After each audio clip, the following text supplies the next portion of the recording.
मग आपलं अधिष्ठान काय आहे? आपण, तुम्ही आणि मी, आपण भगवंताचे अंश आहे. देव समजून घेऊ नका. आपण देव नाही, भगवंताचे अंश आहे, अंश. पण त्याला मिळण्याकरता सुंदर दृष्टांत दिलेले माऊलीनं.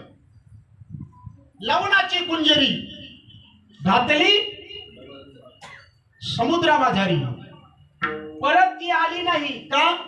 खोली सांगावया.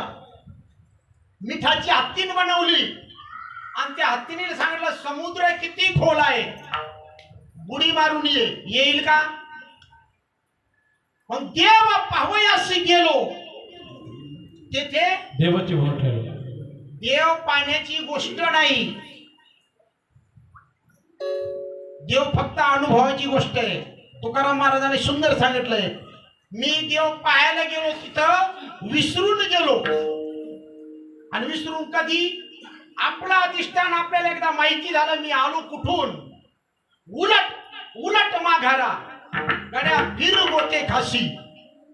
जर 84 लक्ष योनी मध्ये जर आपल्याला गुतायचं नसेल तर भगवंताचे पाय आपल्याला धरावं लागेल.